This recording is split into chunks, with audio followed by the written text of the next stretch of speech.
Hello, welcome to all my dear students. भाई कैसे हैं आप सभी? आप सब बढ़िया होंगे और अपनी पढ़ाई में जुटे हुए होंगे। चलिए, आज के सेशन में हम बात कर रहे हैं किसकी? बीएससी केमिस्ट्री की बात कर रहे हैं। और स्क्रीन पर आपको दिखाई दे रहा है बोर्ड पर, किसकी बात कर रहे हैं? थर्मोडायनेमिक्स के इंपॉर्टेंट क्वेश्चंस की बात कर रहे हैं।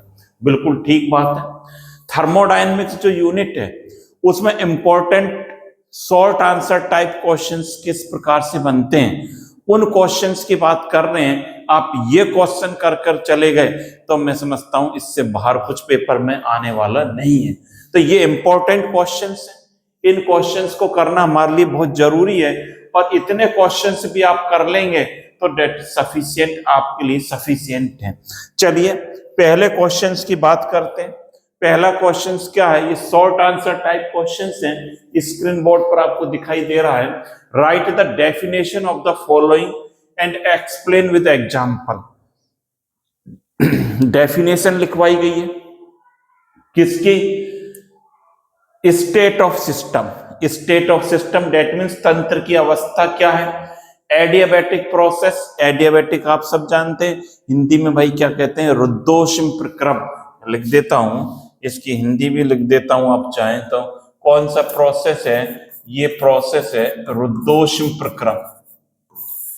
ये रुद्धोष्म प्रक्रम की हम बात कर रहे हैं। तो इनकी डेफिनेशन भी लिखनी पड़ेगी। शॉर्ट आंसर टाइप के क्वेश्चंस आते हैं, एमसीक्यू क्वेश्चंस भी आते हैं एग्जाम में, और लॉन्ग आंसर टाइप क्वेश्चंस भी आते हैं। तो दूसरी कैटेगरी है भैया क्वेश्चंस की, कौन सी? Short answer type. अब बताइए अवस्था क्या है, तंत्र की अवस्था क्या है? देखिए आंसर भी आपको यहां पर मिलेगा।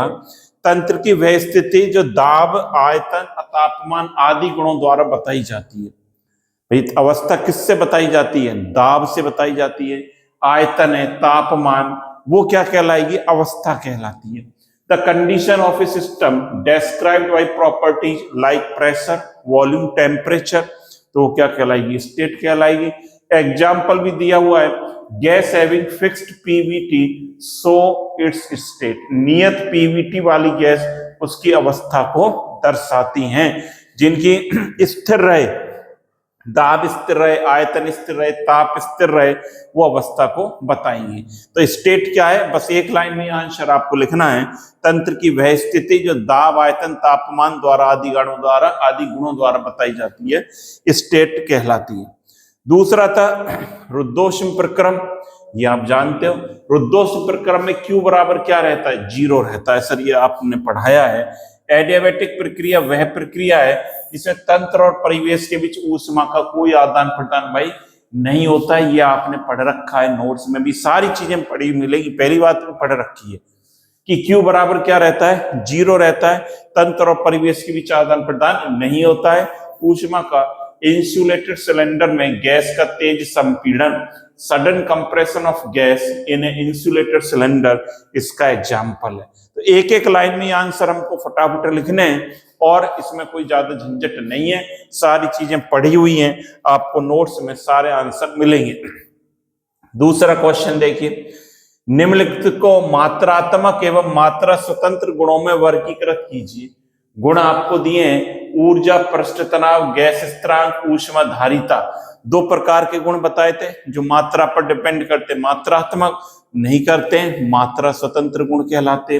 अब इनको क्लासिफाई कर दे, जो जितनी एनर्जी के टाइप है, एनर्जी जुड़ गया तो वो क्या हो गया? मात्रात्मक गुण हो गया। तो देखिए मात्रात्मक गुण, एनर्जी और हीट कैपेसिटी, ऊष्मा भी तो एनर्जी होती है। तो आपको क्या लिखना है? ट्रिक भी इसकी बता रखी है नोट्स में आपको कि ऊर्जा और हीट कैपेसिटी मात्रात्मक गुण है, मात्रा पर निर्भर करते हैं। और मात्रा पर क्या निर्भर नहीं करता है? पृष्ठ तनाव निर्भर नहीं करता है, गैस का स्थिरांक निर्भर नहीं करता है। गैस स्थिरांक R होता है, गैस कांस्टेंट, उसकी बात कर रहे हैं। इसको किससे रिप्रेजेंट करते हैं? R से। तो ये क्या हो जाएगा? मात्रा स्वतंत्र, इंटेंसिव प्रॉपर्टीज। और ये क्या हो जाएगी? Extensive property, energy and heat capacity. तो इस प्रकार से हमें फटाफट इनके आंसर को लिखना है। अब चलिए अगले क्वेश्चन पर। ऊष्मा गतिकी का शून्य नियम क्या है? हर बच्चा जानता है भाई। यदि दो वस्तुएं अलग अलग तीसरी वस्तु के साथ तापीय साम्य में हो तो वे दोनों भी आपस में तापीय साम्य में होंगी। बता रखा है बहुत बढ़िया ढंग से। ऊष्मा गति का शून्य नियम कहता है यदि दो तंत्र किसी तीसरे तंत्र के साथ ऊष्मीय संतुलन में हो तो वे आपस में भी ऊष्मीय संतुलन में होंगे। Zeroth law of thermodynamics states that if two systems are each in thermal equilibrium with a third system, then they are also in thermal equilibrium with each other. वे आपस में भी क्या होंगे? तापीय साम्य में होंगे। ये बात भी आपको पता है, ये बता रखी है आपको। देखिए इधर ही बता देता हूं कैसे। मान लीजिए ए कोई तंत्र है और ये क्या है बी। यदि ए और बी अलग अलग सी के साथ तापीय साम्य है, कैसे ए और सी का ताप समान है, और हम कह दें ये बी और सी तापीय साम्य अवस्था में इक्विलिब्रियम स्टेट में, तो ये कहते हैं कि ए और बी भी क्या रहेंगी? तापीय साम्य थर्मल इक्विलिब्रियम स्टेट में रहेंगी। ये इसका आंसर हो जाएगा। चलिए प्रथम नियम सब जानते हैं, ऊष्मा गतिकी का प्रथम नियम। देखिए बहुत ही इंपॉर्टेंट क्वेश्चन है, ये एग्जाम में पूछे जाने वाले क्वेश्चन हैं।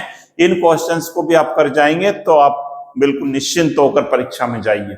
शून्य पर ऊष्मा गतिकी का प्रथम नियम कहता है कि ऊर्जा न तो उत्पन्न की जा सकती है और न ही नष्ट की जा सकती है, यह केवल एक रूप से दूसरे रूप में परिवर्तित होती है। किसी तंत्र की आंतरिक ऊर्जा में परिवर्तन उस तंत्र को दी गई ऊष्मा और उस पर किए गए कार्य के अंतर के बराबर होती है। डेल्टा यू आपको पता है, Q माइनस डब्ल्यू हम लिख सकते हैं जब ये आपको पता है कि ऊर्जा न तो उत्पन्न होती है न क्या कर सकते हैं नष्ट की जा सकती है। ये ऊष्मा गतिकी के प्रथम नियम को परिभाषित करता है। नोट करते जाएं, आंसर भी नोट करते जाएं इनके।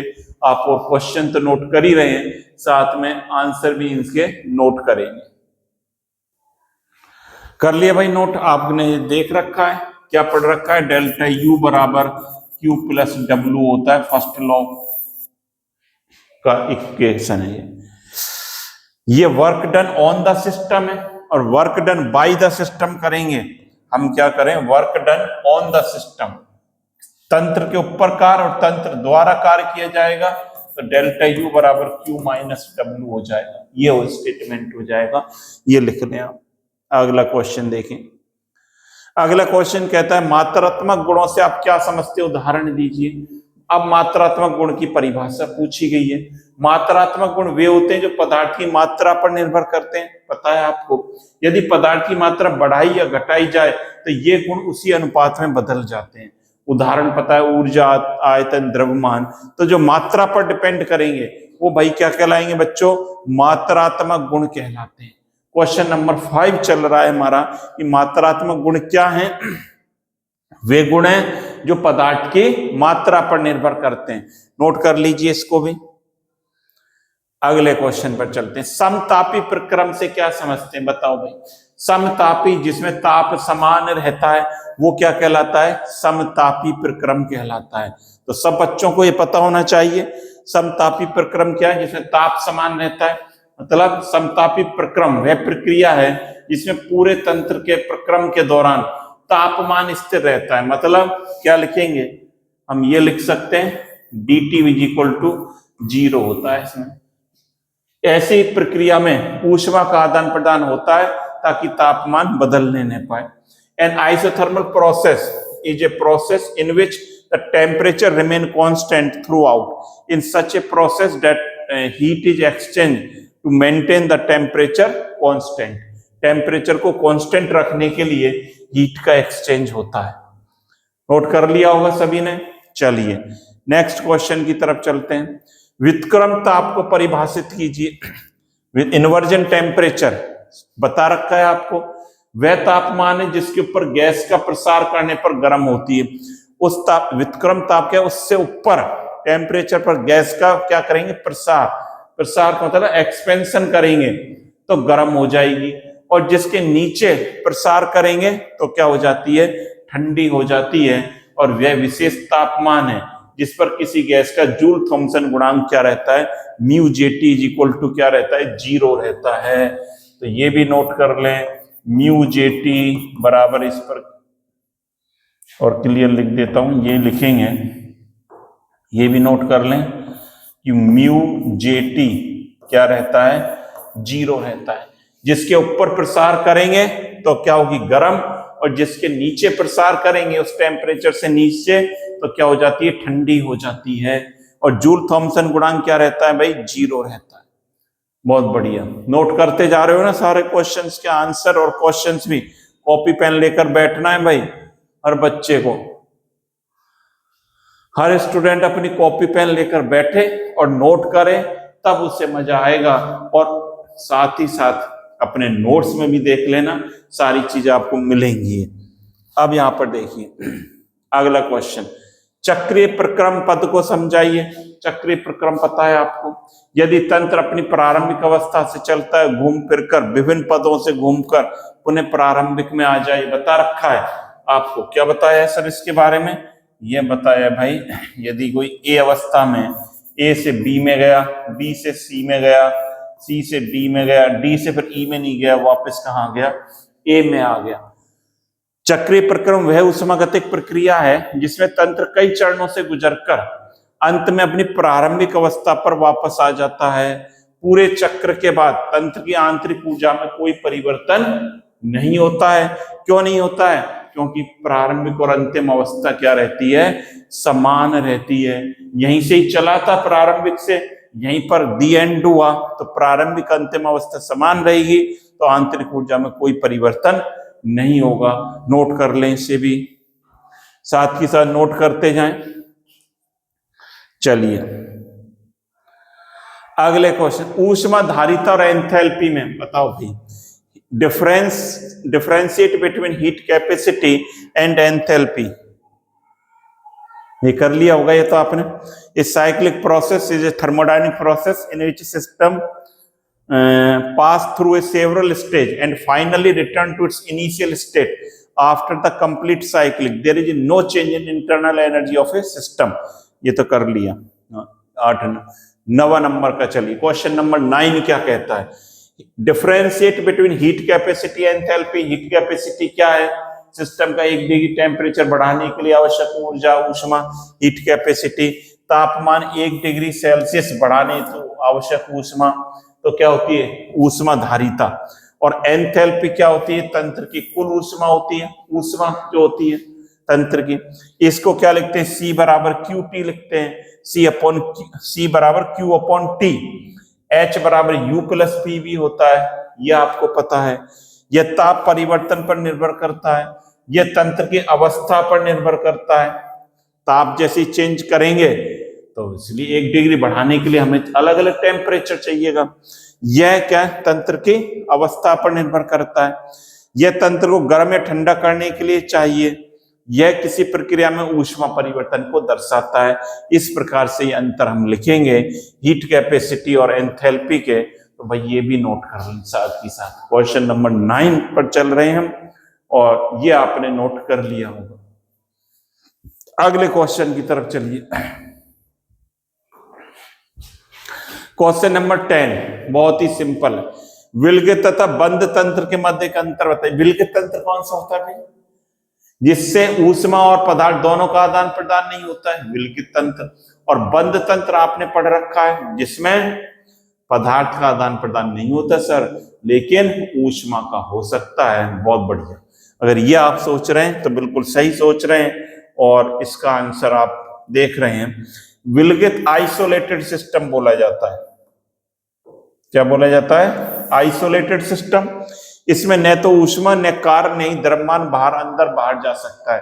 थर्मस आपने देखा है, चाय भर दो थर्मस में, ना तो ठंडी होती है, ठंडी होती है कुछ आइडियल पोजीशन नहीं, ऐसे मत सोचो अब 4 दिन तक चाय ठंडी नहीं होगी। 5-6 घंटे तक उसमें क्या टेम्परेचर मेंटेन रहता है, और उसमें हम चाय बाहर से डाल भी नहीं सकते बंद फ्लास्क में। डेट इज विलगित आइसोलेटेड सिस्टम। बंद तंत्र इसमें द्रव्यमान नहीं बदलते, लेकिन ऊष्मा, यदि आप कप को ठंडा, गिलास में दूध है गर्म, उसको आपने ढककर रख दिया, तो ऐसा कोई ठंडा नहीं होगा, कुछ समय बाद ठंडा हो जाता है। इस क्यों हो जाता है? ऊष्मा का एक्सचेंज हुआ। वन डिफरेंस क्या है? Isolated system, no exchange of heat, work और मास, बिल्कुल ठीक है, कोई एक्सचेंज नहीं होता। क्लोज सिस्टम में exchange of heat and work possible but no exchange of mass, mass का कोई एक्सचेंज नहीं होता है। तो हम 10 क्वेश्चंस इस प्रकार से फास्ट स्पीड में कर चुके हैं। 10 क्वेश्चंस आप आंसर देख चुके हो। नेक्स्ट, अब चलिए क्वेश्चन नंबर 11, ये रहा। उस चरांक को बताइए जिसे समदावी प्रक्रम में स्थिर रखा जाता है। बताओ कितना सरल सवाल पूछा गया है। ऐसे क्वेश्चन आते हैं कि name the variable which is kept constant in isobaric process. भाई आइसोबारिक की क्या प्रोसेस में क्या कांस्टेंट रहता है? डेल्टा पी आपको बताया था, डेल्टा पी कांस्टेंट रहता है, ये तो बताया था, ये स्थिर रहता है डेल्टा पी। तो समदावी प्रक्रम में दाब स्थिर रखा जाता है, और क्या क्या स्थिर रखा जाता है? दाब स्थिर रखा जाता है भाई। चलिए अगला क्वेश्चन, मूल अभिक्रिया की एंथैल्पी ये है, एक अभिक्रिया है CH4 का प्लस CO2, क्या हो रहा है? कंबसन हो रहा है, दहन हो रहा है मीथेन का, तो CO2H2O बन रहा है, ये है। अब अभिक्रिया को उल्टा कर दिया जाए तो एंथैल्पी का चिन्ह भी बदलेगा। अब ये कह रहे हैं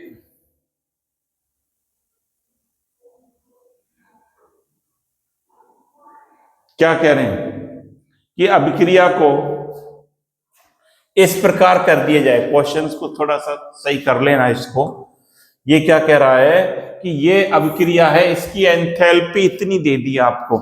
अब अभिक्रिया को इन्होंने क्या कर दिया? ऐसे लिख दिया, CO2 plus 2H2O is equal to CH4 plus 2O2, ये लिख दिया। अब ये कह रहे हैं कि इसके लिए डेल्टा H0 क्या होगा? इसके लिए डेल्टा H0 क्या होगा ये आपको बता रखा है। यदि अभिक्रिया को अब क्या कर दिया? रिवर्स कर दिया भाई, देख रहे हो ना, CO2 plus 2H2 is equal to CH4 plus 2O2। Reverse करने पर ये एंथैल्पी का साइन भी बदल जाएगा। अब क्या हो जाएगा? 890 किलो जूल हो जाएगा, 890 किलो जूल हो जाएगा। लिख लें, इधर से लिख लें कि ये कह रहा है कि इस अभिक्रिया के लिए डेल्टा H बताओ। ये आंसर ही लिख दिया इन्होंने सीधा। क्वेश्चन नंबर नेक्स्ट, चलिए आंतरिक ऊर्जा से क्या समझते हैं हम? डेल्टा EQ/W में संबंध बताइए।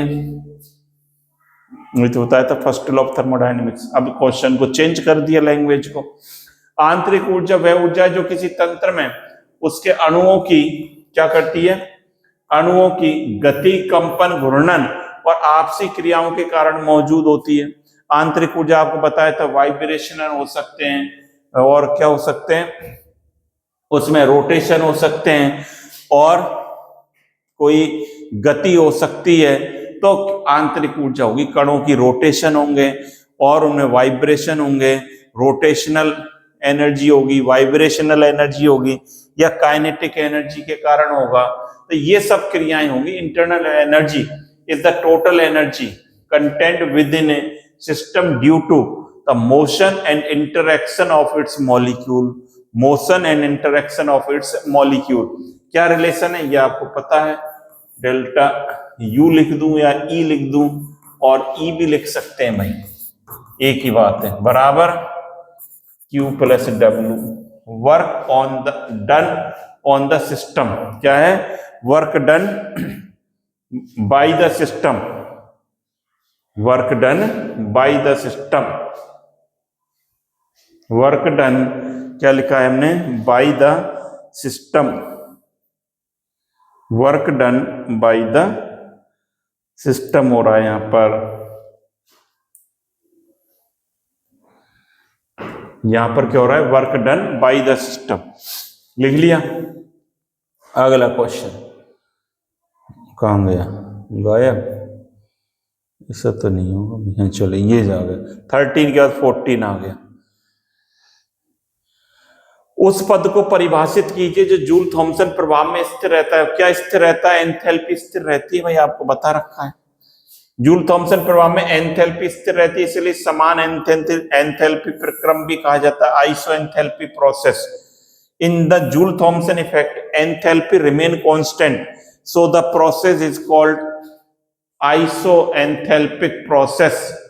क्या बोला जाता है? आइसो एंथैल्पिक प्रोसेस बोला जाता है, इसलिए इसको आइसो एंथैल्पिक प्रोसेस कहते हैं। एंथैल्पी क्या रहती है? कांस्टेंट रहती है। नेक्स्ट क्वेश्चन की तरफ चलिए अब।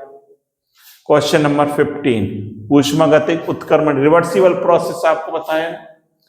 उत्क्रमणीय सारे क्वेश्चंस वही मिलेंगे, एक भी क्वेश्चंस आपके नोट से बाहर नहीं मिलेगा भाई। थर्मोडायनामिक रिवर्सिबिलिटी, ऊष्मागतिक उत्क्रमणीयता का अर्थ है कि ऐसी आदर्श प्रक्रिया आइडियल होते हैं जिसे अत्यंत धीमी गति से होता है, अत्यंत धीमे परिवर्तन द्वारा उल्टा किया जा सके और उलटने पर न तो तंत्र में नहीं परिवेश में कोई परिवर्तन होता है, न तो तंत्र में परिवर्तन होता है न परिवेश में। Thermodynamics reversibility means an ideal process that can be reversed by making extremely small change, and when reversed it leaves no permanent change in the system or the surrounding। इसमें कोई स्थायी परिवर्तन नहीं होता है। उत्क्रमणीय प्रक्रम में आपको बता रखा है आइडियल होते हैं, धीमी गति से होते हैं और कोई स्थायी परिवर्तन यहाँ पर नहीं होता है। नोट कर लो इसको भी, फिर आगे चलते हैं। 15 क्वेश्चन हो गए, आज 30 क्वेश्चंस को करना है। ये नोट कर लिया आपने। Reversible, explain the meaning of thermodynamic reversibility आपने नोट कर लिया। नेक्स्ट क्वेश्चन की तरफ चलिए। यदि 60 कैलोरी ऊष्मा तंत्र को दी जाती है, ध्यान से सुने, ऊष्मा कितनी दी जा रही है भाई? लिख लें Q बराबर 60 कैलोरी। 60 कैलोरी। तंत्र 30 कैलोरी कार्य परिवेश पर करता है। तंत्र कार्य करता है, work done by the system हो रहा है, work done by the system हो रहा है। W बराबर कितना है? 30 कैलोरी। तो प्रक्रम की ऊर्जा में क्या परिवर्तन होगा? ये देखिए, if 60 calorie are added to the system and the system does 30 calorie work on surrounding, work on surrounding, work done by the system, what is the energy change of the system? Energy change क्या होगी system की भाई? बता सकता है क्या कोई बच्चा? कोई बच्चा बता सकता है क्या सिस्टम की एनर्जी में क्या चेंजेज आएगा? बोलो भाई।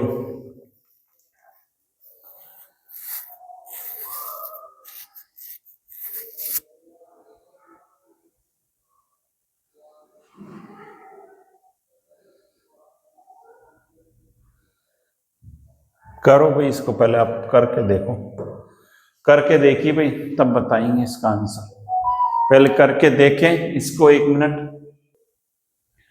हाँ भाई, कर लिया क्या? यदि 60 कैलोरी ऊष्मा दी जाती है, देखो सिंपल है, डेल्टा U बराबर क्या है? Q प्लस W, और तंत्र द्वारा कार्य किया जाता है, W क्या होगा? नेगेटिव होगा। तो Q कितना है? 60 प्लस माइनस क्या लिखूंगा भाई? 30। माइनस 30 क्यों लिखा है? कि तंत्र द्वारा कार्य किया जा रहा है, work done, work on surrounding पर हो रहा है, work done by the system. तो क्या आ जाएगा? 60 minus 30 is equal to 30 answer आना चाहिए। ऐसे करेंगे, देखो आंसर दे रखा है, बिल्कुल दे रखा है। Q 60 किलो कैलोरी है, ऊष्मा तंत्र को दी गई। W 30 लिखा है, माइनस तंत्र ने कार्य किए या इसलिए नकारात्मक लिख रखा है। Energy of the system increase by 60 calorie, लिख लें इसको, नोट कर लें। अगले क्वेश्चन की तरफ चलिए। तंत्र की आंतरिक ऊर्जा पर क्या प्रभाव होगा यदि तंत्र पर कार्य किया जाता है, तंत्र द्वारा कार्य किया जाता है? दो बातें हैं। क्या? What happens to the internal energy of a system if work is done on the system, work is done by the system, work is done on the system और work is done by the system. बताओ भाई। देखिए, जब तंत्र पर कार्य किया जाता है तो तंत्र ऊर्जा प्राप्त करेगा, एनर्जी लेगा, और उसकी आंतरिक ऊर्जा क्या होगी? बढ़ जाएगी। समझ में आ रही बात? तंत्र पर कार्य किया जाएगा तो ताप लेगा ऊष्मा और उसकी एनर्जी क्या होगी, बढ़ जाएगी। और तंत्र द्वारा कार्य किया जाता है तो तंत्र की ऊर्जा होता है, मतलब कम होती है, डिक्रीज होगी, डिक्रीज होगी और उसकी आंतरिक ऊर्जा क्या होगी, कम हो जाती है। When work is done by the system loses energy, loss energy and it's internal energy क्या होगी, डिक्रीज हो जाती है। नोट कर लें, इसको भी नोट करते जाइए। अगला प्रश्न देखिए, अगला क्या कहता है, ये नोट कर लिया तो अब है क्वेश्चन नंबर अपना चलेगा 18। ऊष्मा गति के प्रथम नियम की सीमाएं क्या है, limitations of first law of thermodynamics. कोई बता सकता है क्या भाई, फर्स्ट लॉ ऑफ थर्मोडायनेमिक्स की लिमिटेशंस पढ़ रखा है आपने, इसकी लिमिटेशंस क्या है? चलिए देखो, ये ऊष्मा और कार्य की दिशा नहीं बताता, ये दिशा नहीं बताता कि किस दिशा पर वर्क होगा, पहली बात। यह किसी प्रक्रिया की सतह स्पॉन्टेनिटी को नहीं बताता कि प्रोसेस सतह होगा या असतह होगा, दो बातें हैं। ये दिशा को नहीं बताता कि ऊष्मा और कार्य की दिशा नहीं बता रहा। It does not indicate whether the process is spontaneous और नॉट, प्रक्रम सतह होगा या नहीं होगा, ये बात भी ये नहीं बताता है। चलिए अगले क्वेश्चंस पर। कहां गया, गायब नहीं। देखिए, आंतरिक ऊर्जा को परिभाषित कीजिए। आंतरिक ऊर्जा तंत्र के अंदर उपस्थित कुल ऊर्जा होती है जिससे उसके अणुओं को गतिज और स्थित ऊर्जा शामिल होती है। आंतरिक ऊर्जा क्या होती है, तंत्र के अंदर की कुल ऊर्जा होती है, अंदर की आंतरिक ऊर्जा जिसमें गतिज ऊर्जा और स्थित ऊर्जा शामिल होती है। तो इस प्रकार से हमें आंसर देने, एक लाइन में देने सबके आंसर। ये शॉर्ट आंसर टाइप क्वेश्चंस हैं जो एग्जाम में पूछे जाते हैं, ये हम कर कर जाएंगे तो हमारे लिए बेनिफिट रहेगा। अगले देखिए, अगले क्वेश्चन की तरफ चलते हैं। निम्न को परिभाषित कीजिए, परिभाषा लिखनी है। Heat of solution, enthalpy of solution भी बोल सकते हैं, विलयन ऊष्मा कह सकते हैं। दहन ऊष्मा, हीट ऑफ कंबशन बोलेंगे, एंथैल्पी ऑफ कंबशन एक ही बात है। उदासीनीकरण ऊष्मा, heat of neutralisation, enthalpy of neutralisation. संक्रमण ऊष्मा, हीट ऑफ ट्रांजिशन। और जल योजन, एंथैल्पी की बात हो रही है सारी ये एंथैल्पी के टाइप आ गए अब आपके एक बार में। Enthalpy of solution, enthalpy of combustion, enthalpy of neutralisation, enthalpy of transition, enthalpy of hydration. चलो एक एक करके पांचों की परिभाषा देखो। हीट ऑफ सॉल्यूशन क्या है, विलयन ऊष्मा वह ऊष्मा परिवर्तन है जो किसी पदार्थ के एक मोल को विलायक में घोलने पर होता है। ऊष्मा परिवर्तन, विलयन जैसा नाम है वैसे ही याद रखें। विलयन ऊष्मा का मतलब एक मोल को, पदार्थ के एक मोल को किसमें घोलें, विलायक में घोलें, घोलने पर होता है ऊष्मा परिवर्तन। वह ऊष्मा परिवर्तन है जो किसी पदार्थ के एक मोल को विलायक में घोलने पर होता है। Heat of solution is the heat change that occurs when one mole of a substance dissolve in a solvent, ये हो जाएगा। हीट ऑफ कंबशन दहन की है, जो पदार्थ के एक मोल को ऑक्सीजन में पूर्ण रूप से जलाने पर निकलती है, ये पढ़ रखा है, ये भी पढ़ रखा है। Heat of combustion is the heat released when one mole of substance is completely burned in oxygen. एक मोल बर्न्ट होगा, जलेगा ऑक्सीजन की उपस्थिति में। हीट ऑफ, जो हीट में चेंजेज आएंगे वो क्या कहलाएगी, हीट ऑफ कंबशन कहलाएगी। चलिए दो तो हो गई है डेफिनेशन। और क्या है, हीट ऑफ न्यूट्रलाइजेशन, उदासीनीकरण ऊष्मा वह ऊष्मा परिवर्तन है। पता उदासीनीकरण पढ़ रखा है, एक मोल अम्ल एक मोल क्षार ले लेंगे। एक मोल अम्ल ये लिख रखा है, एक मोल क्षार की अभिक्रिया कर एक मोल जल बनाने पर होता है, ये पढ़ रखा है, जल ही तो बनता है। संक्रमण ऊष्मा, संक्रमण ऊष्मा ट्रांजिशन कहते हैं। हीट ऑफ न्यूट्रलाइजेशन हो गए तब heat change that occurs when one mole of an acid react one mole of base to form one mole of water. अब वन मोल ऑफ वाटर कैसे बनेगा, नोट्स में पढ़ लेना, देख लेना, पढ़ रखा है आपने। संक्रमण ऊष्मा वह ऊष्मा है जो किसी पदार्थ के एक एलोट्रोपिक रूप से दूसरे एलोट्रोपिक रूप में बदलने पर अवशोषित या अवशोषित, एलोट्रोपिक कहते हैं अपर रूप, एक अपर रूप को इसको कहते हैं अपर रूप। एक, अरे यार देखो क्या लिखेंगे, अपर रूप, ये एक अपर रूप को दूसरे अपर रूप में बदलने पर अवशोषित या उत्सर्जित होती है। चलिए, जल योजन ऊर्जा जल योजन ऊर्जा वह ऊष्मा परिवर्तन जो किसी आयन या पदार्थ के जल अणुओं से जुड़ने पर होता है। Heat of hydration is the heat change that occurs when ions और a substance combine with water molecules. Ion और मॉलिक्यूल किससे जुड़ेंगे, वाटर से जुड़ेंगे, तो हीट में जो चेंज होगा वो क्या होगा, जल योजन ऊर्जा होगी। तो पांचों डेफिनेशन नोट कर ली होगी आपने एंथैल्पी की। पूरा रिवीजन भी हो रहा है हमारा भाई, यहाँ पर पूरा रिवीजन भी होता जाएगा आपका, और आंसर आपके डबल फायदा हो रहा है भाई। चलिए 19 क्वेश्चन हम कर चुके हैं, 20 कर चुके हैं सर, 20, 21वां क्वेश्चन आ रहा है। चलिए 21 क्वेश्चन, हैस के स्थिर ऊर्जा संकलन, हैस का नियम आपने पढ़ रखा है, बहुत बढ़िया ढंग से पढ़ाया था। बताओ क्या होता है, कोई बता सकता है बच्चा? देखो देख लो, किसी रासायनिक अभिक्रिया के लिए कुल एंथैल्पी परिवर्तन डेल्टा एच स्थिर रहता है, भले ही अभिक्रिया एक चरण में हो कई चरणों में हो। यही तो बताया था, ये बताया था ए से बी बन रहा है, ये डेल्टा एच है, ये क्या है, डेल्टा एच। ए से बी बन रहा है, ये डेल्टा H1 मान लें, बी से सी बन रहा है डेल्टा H2, और सी से क्या बन रहा है, ये डेल्टा H3। ये हो गया, ए से बी बना, बी से सी, और सी से वापस से क्या बना, बी। तो डेल्टा H बराबर क्या होगा, ये सब बराबर होंगे, delta H1 plus delta H2 plus delta H3। यही तो बताया था कि रासायनिक अभिक्रिया के लिए कुल एंथैल्पी परिवर्तन स्थिर रहता है, भले ही अभिक्रिया एक ही चरण में हो या कई चरणों में हो।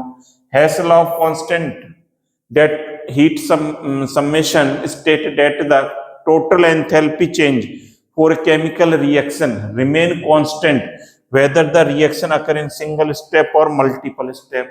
चाहे अभिक्रिया एक पद में हो या एक से अधिक पदों में हो, क्या रहती है, सेम रहती है ऊर्जा का मान। नोट कर लें इसको भी नोट कर लें, तब अगले क्वेश्चन की तरफ बढ़ेंगे।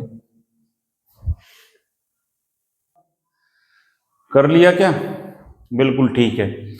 अगले क्वेश्चन की तरफ चलिए। अब क्वेश्चन नंबर आ रहा है 22, स्थिर दाब पर अभिक्रिया की ऊष्मा क्या होगी, बता सकता है भाई? स्थिर दाब पर एंथैल्पी कहलाती है। स्थिर दाब पर इसको हम क्या कहते हैं, आपको पता होगा, इसको क्या बोला जाता है, एंथैल्पी बोला जाता है। क्या मतलब है इसका, जब किसी, कट रहा होगा शायद, जब किसी रासायनिक अभिक्रिया को स्थिर दाब पर किया जाता है, तब अभिक्रिया के दौरान, स्थिर दाब पर करेंगे तो अभिक्रिया के दौरान जितनी ऊष्मा अवशोषित या उत्सर्जित होती है उसे स्थिर दाब पर अभिक्रिया की ऊष्मा कहते हैं। स्थिर दाब पर करें, जितनी ऊष्मा उत्सर्जित या अवशोषित होगी वो क्या कहलाएगी, स्थिर दाब की अभिक्रिया ऊष्मा कहलाती है। स्थिर दाब पर अभिक्रिया की ऊष्मा को एंथैल्पी, अभी बात कर रहे थे, एंथैल्पी परिवर्तन डेल्टा एच भी कहा जाता है। ऊष्मा निकलती है तो आपको पता है डेल्टा एच एक्सोथर्मिक ऊष्मा क्षेपी अभिक्रिया होगी, और अवशोषित होती है तो ये ऊष्मा, ये तो क्या होगी भाई, ऊष्मा क्षेपी, और अवशोषित होगी तो ऊष्मा सरशोषी होगी। ये आपको पता है, यही बात नीचे लिखी हुई है, नोट कर लें। देखता हूं मैं सही आ रहा है क्या, कट रहा है।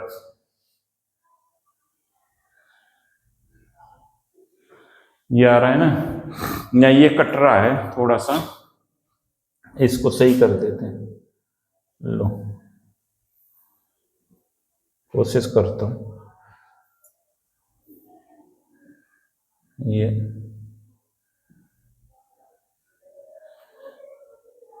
अब देखो, ये अब नोट कर लें, इसको आप नोट कर लें। अब क्लियर आ रहा होगा, बिल्कुल बिल्कुल क्लियर आ रहा है, यस सर।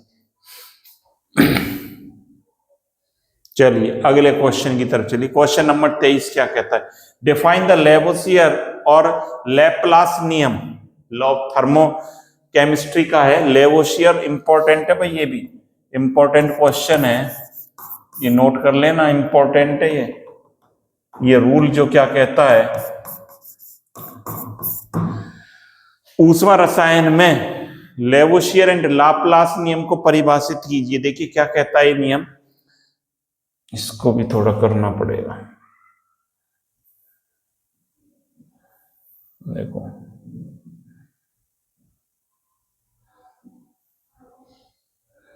ये नियम क्या कहता है, लेवोसियर एंड लैप्लास के अनुसार क्या कहता है ये, यदि कोई रासायनिक अभिक्रिया ऊष्मा उत्सर्जित करती है मतलब एक्जोथर्मिक, तो उसी अभिक्रिया की विपरीत अभिक्रिया समान मात्रा में ऊष्मा अवशोषित करेगी। यही तो होगा, एक उत्सर्जित करती है तो उल्टा लिखेंगे तो एनर्जी के साइन चेंज हो जाते हैं, आपको पता है। अर्थात सीधी या उल्टी मतलब विपरीत अभिक्रियाओं की ऊष्मा परिमाण समान होती है पर चिन्ह विपरीत होते हैं। एक अगर उसको उल्टा लिख देंगे तो चेंज हो जाएगा परिमाण उसका, कि जिस अभिक्रिया की विपरीत अभिक्रिया क्या करेगी, समान मात्रा में ऊष्मा अवशोषित करेगी। एक अवसर्जित कर रही है, उल्टा लिखेंगे तो अवशोषित करेगी।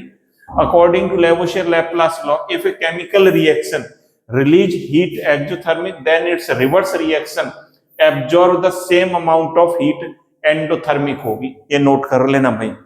Thus the heat of a reaction and its reverse reaction are equal in magnitude but opposite in sign। समान रहेंगी और साइन क्या हो जाएगा, अपोजिट हो जाता है। अभी बताया था क्वेश्चन में। यहां पर देखिए आदर्श गैस के लिए आंतरिक दाब का मान क्या होता है, 0 रहता है। ये पता है, हर बच्चे को पता है। आदर्श गैस आंतरिक दाब का मान क्या रहता है, 0 होता है, क्योंकि आदर्श गैस में अणुओं के बीच कोई आकर्षण प्रतिकर्षण बल नहीं माने जाते। For an ideal gas the internal pressure is 0 because there is no intermolecular attractive और रिपल्सिव फोर्स। इन आइडियल गैस में कोई फोर्स काम नहीं करता। क्या मान रहता है भाई, 0 रहता है। ये आप समझ लें, नोट कर लें इसको भी। कितने क्वेश्चन हो गए हमारे आज, ये सर अभी तो 24 हुए हैं, चलो कोई नहीं। और देखिए बंद ऊर्जा से आप क्या समझते हैं, what do you understand by bond energy, बताओ भाई।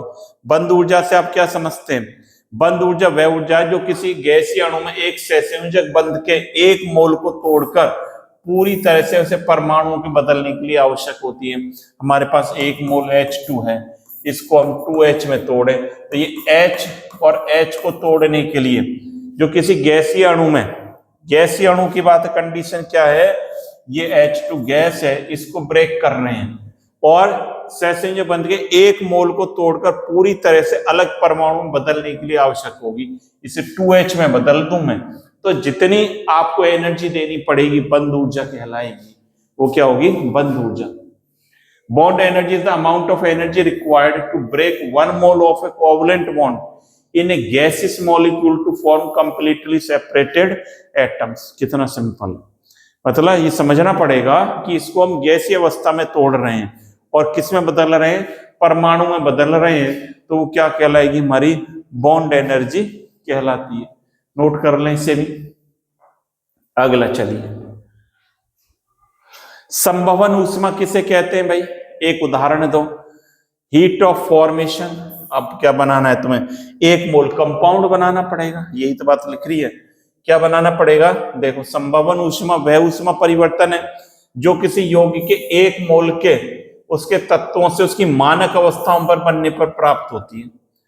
एक मोल से उसकी मानक अवस्थाओं पर बनने पर प्राप्त होती है, डेल्टा एच फॉर्मेशन भी कहते हैं। इसे क्या कहते हैं, डेल्टा एच फॉर्मेशन, इस तरह से भी लिखा जाता है। जैसे ये कार्बन और O2 से क्या बना रहे हैं, CO2 बना रहे हैं, तो इसके लिए डेल्टा एच एफ ये है।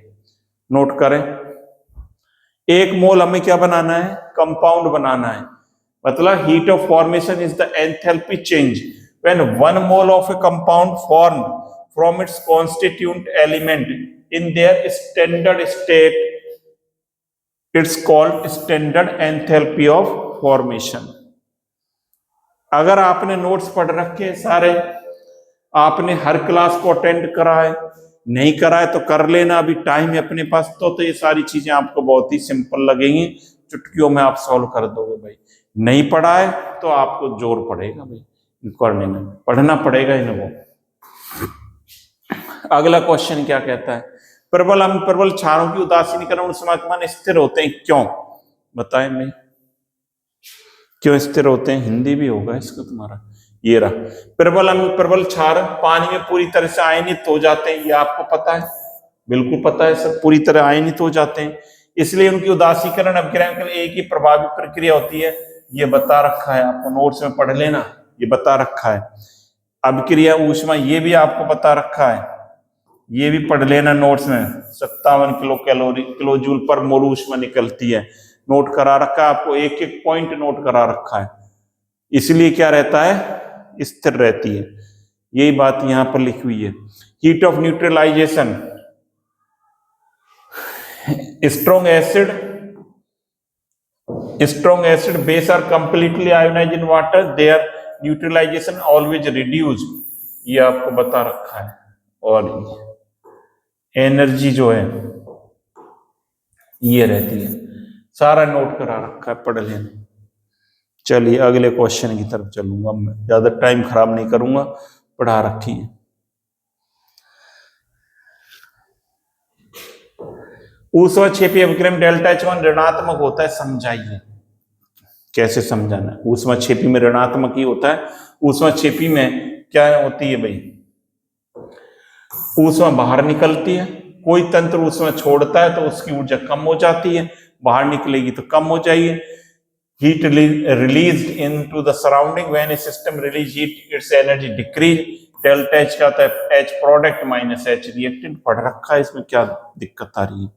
उत्पाद की एंथैल्पी कम होती है, अभिकारकों की एंथैल्पी ज्यादा होती है, यही तो होता है। प्रोडक्ट माइनस रिएक्टेंट करेंगे, इसकी कम होगी, इसकी ज्यादा, जितना नेगेटिव आएगी।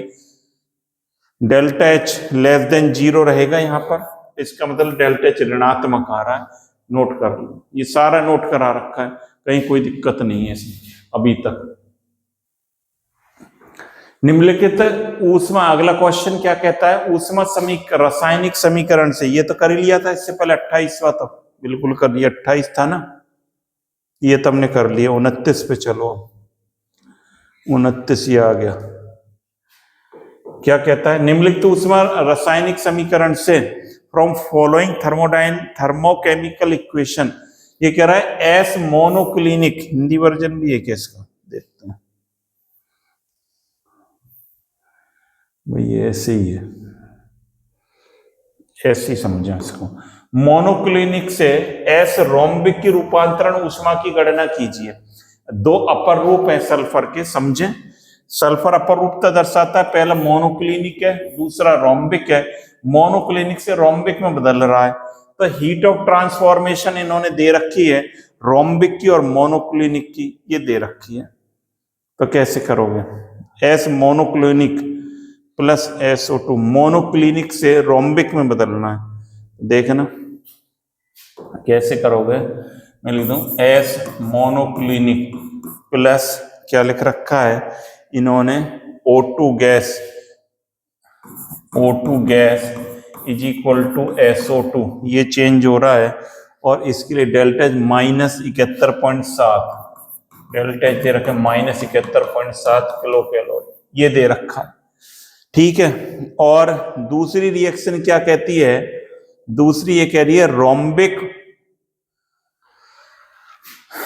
दूसरी ये कह रही है आपकी, ये तो एक रिएक्शन ये कह रही है एस रोम्बिक है plus O2 gas is equal to SO2, इसके लिए डेल्टा H दे रखा है, कितना दे रखा है 71.1, एक ये रिएक्शन है, इसको मैं दूसरी मानता हूं, ये है। हमको बनाना आंसर क्या कह रहे हैं, ये कहने ये बताया जा रहा है कि ये चाहिए आपको एस मोनोक्लिनिक से एस कहां बदलना है, रोम्बिक में, तो डेल्टा H का मान निकालो, ये पूछा जा रहा है।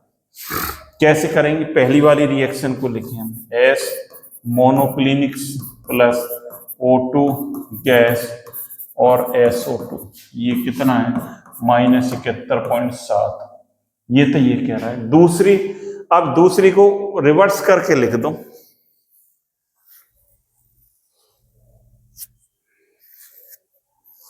दूसरी को क्या कर दें, रिवर्स करके लिखो भाई, -1 के दोनों में थोड़ा सा माइनस, इसमें भी माइनस है भाई, ये भी माइनस है। चलो अब इसको रिवर्स करेंगे, जब तो ये चेंज आएगा।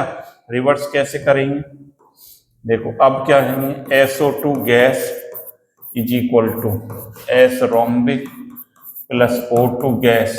अब ये साइन चेंज हो जाएगा, डेल्टा H, यहां तो ये था, अरे यहां तो ये था, क्या था, डेल्टा H बराबर कितना था, -71.7 किलो कैलोरी। यहाँ कितना है डेल्टा H बराबर, ये है।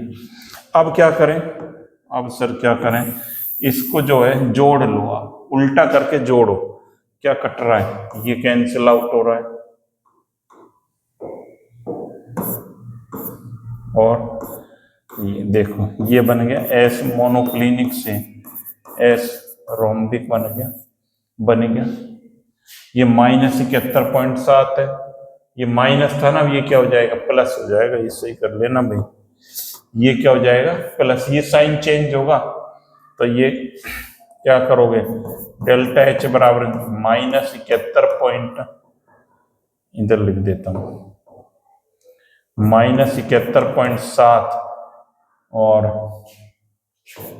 प्लस 71.1, तो डेल्टा H बराबर क्या जाएगा, -0.6 किलो कैलोरी आंसर आ जाए। -0.6 किलो कैलोरी आंसर आ जाना चाहिए, नोट कर लो सब, -0.6 किलो कैलोरी हमारा आंसर निकल। चलिए भाई अगले क्वेश्चन की तरफ चलिए। अगला क्वेश्चन क्या कहता है, ये नोट कर लिया ना आपने, ये तो सर कर लिया हमने। चलो देखो ये अच्छा क्वेश्चन है, क्या कहता है, 2.2 MHCl विलयन के 800 ml हैं और 0.1 MnOH के 600 ml मिलाने पर निष्कासित ऊष्मा का परिकलन कीजिए। When we mix 800 ml of जो है 2 MHCl solution and 600 ml of 0.1 MnOH solution, what will be the amount of heat extracted out? कितनी हीट निकलेगी, कैसे निकालोगे? पहली बात तो देखें, ये चेक करें कि HCl है और NaOH है, दोनों कैसे हैं, प्रबल अम्ल प्रबल क्षार है, प्रबल अम्ल प्रबल क्षार है, और इनसे कितनी हीट निकलती है प्रबल अम्ल प्रबल क्षार के उदासीनीकरण की, ये आपको बताया था।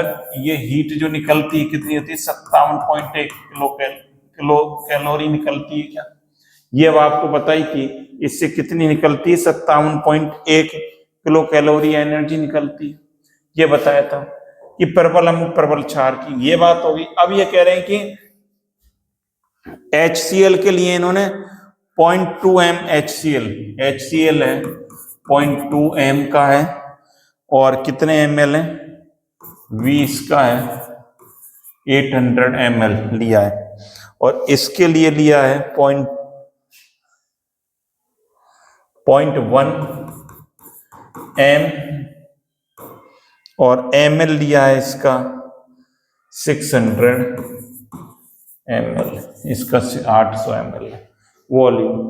अब बताओ, सबसे पहले मोल्स निकालो इसके। मोल्स कैसे निकालेंगे, मोल्स की बात करेंगे तो मोलरिटी इनटू वॉल्यूम करते हैं, तो इसके मोल निकालो HCl के निकालोगे तो 0.2 इंटू क्या कर दोगे, 8.8 करेंगे क्या, 0.2 इंटू 0.8 करना पड़ेगा, 0.8 क्या लीटर में कर दिया भाई, तो ये कितना आ गया, 0.16 मोल आ गए। इसके ऐसे इसके मोल निकाल लो, इसके निकालोगे तो 0.1 इंटू 0.6 0.06, ये इसके मोल ये आ गए। तो रिएक्शन क्या है हमारी, HCl plus NaOH is equal to NaCl plus H2O का उदासीनीकरण, कितनी एनर्जी निकलती है सर, 57.1 किलो कैलोरी निकलती है, ये पढ़ रखा है। अब इसके मोल कितने निकाले भी आपने, इसके निकाले हैं हमारे पास, इसके मोल हैं 0.16 0.06 0.06 मोल है। अब पहले कंज्यूम कौन सा होगा, ये कम है तो ये क्या होगा, लिमिटिंग रिएजेंट होगा, सीमांत अभिकर्मक। तो क्या कर दोगे, ये सीमांत अभिकर्मक आपको पता चल गया तो कितनी एनर्जी, किलो जूल एनर्जी निकलेगी, ये बता सकते हो क्या, कितनी एनर्जी निकलेगी, कितने मोल हैं इसके, एनर्जी कैसे निकालोगे, डेल्टा एच कैसे निकालेंगे एनर्जी हम, 0.06 इंटू 57.1, इसको लेंगे क्योंकि ये जल्दी खत्म होगा, इससे कुछ प्रभाव नहीं पड़ रहा, ये कम मात्रा में, ये सीमांत अभिकर्मक हो गया, इसको गुणा कर लो, आपको उत्तर आ जाएगा, आपको उत्तर आ जाएगा, कितना आ जाएगा, 3.44 किलो जूल के लगभग आ जाएगा। ये किलो जूल में ही है, ये वाली भी, ये क्या है, किलो जूल में, इतने किलो जूल है ये, तो ये किलो जूल कर लेना, तो ऐसे आंसर निकालो,